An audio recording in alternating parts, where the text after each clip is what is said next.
Hey friends, sorry for that little delay here. I'm starting up my Instagram video. So a lot is going on. Facebook, Twitter, all these social media things are like cesspools of people hating on each other. But at the same time, from a positive point of view, the Me Too movement or Time's Up, veganism, animal rights, rescuing animals, equality, transparency around how police may treat minorities. A lot of these are getting new transparency or new awareness because of, I just got out of the swimming pool, because of the internet. So I talked a bit about this in the last couple of videos, but today, inspired by eating a vegan meal at Southern Sun, I wanted to just talk about two things that can make our social activism actually work better, or make friends, not just enemies. So do you out there just want to make enemies and be self-righteous? If so, this video is going to be super boring to you. If you want to actually see your cause be something open and win new converts, right?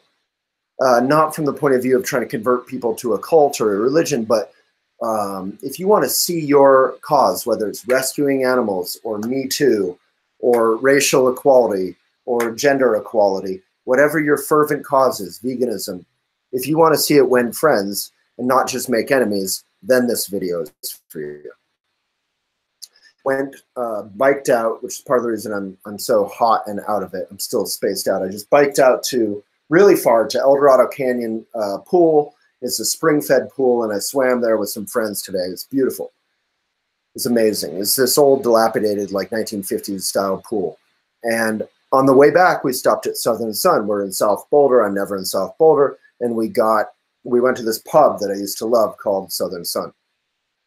And they do not like veganism there. They've never had anything vegan ever. It's such a battle to find anything to eat there.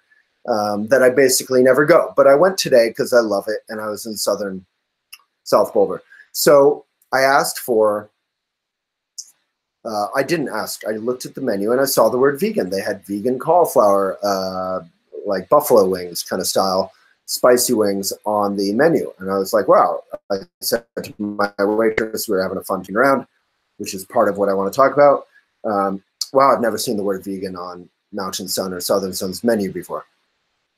And right above that, they had a tagine, which is super yummy. For those of you who know what it is, give it a like or a love or a smiley face emoticon, whatever you want.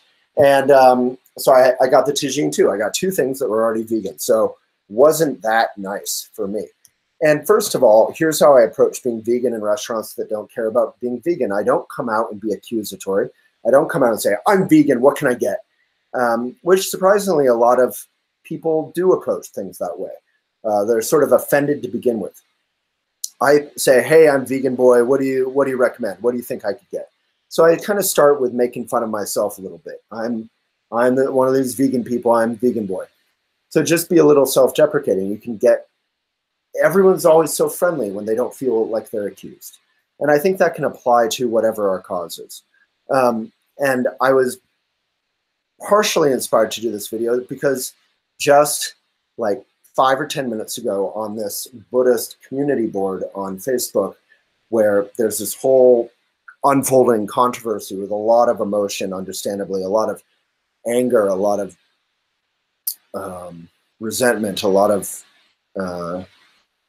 just a lot of anger, I think, and much of it understandable.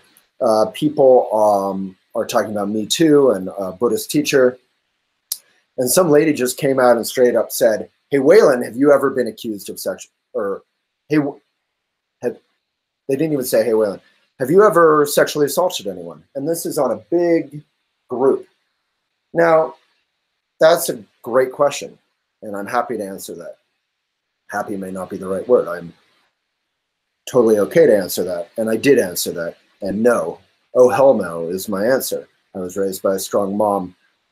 never talked shit, never called women chicks or bitches or any of this stuff behind the scenes. I had a good upbringing around that. I've been pretty ethical and pretty goody two-shoes, if anything. And I've been probably too offended by douchey kind of Lothario types. That said, and I then said this, that said, you know, all of us have grown up in this culture of pushing for yes, whether it's making out or kissing or affection or sex, and never pushing physically, never pushing, never tricking, none of this alcohol, drug, awful stuff. Nothing over this line, and this is a huge line. If you go over that line, that's a very different discussion. But pushing for yes, trying to be charming, trying to get to yes, is a culture that rightly we are re-examining right now. Even that culture of trying to get to yes.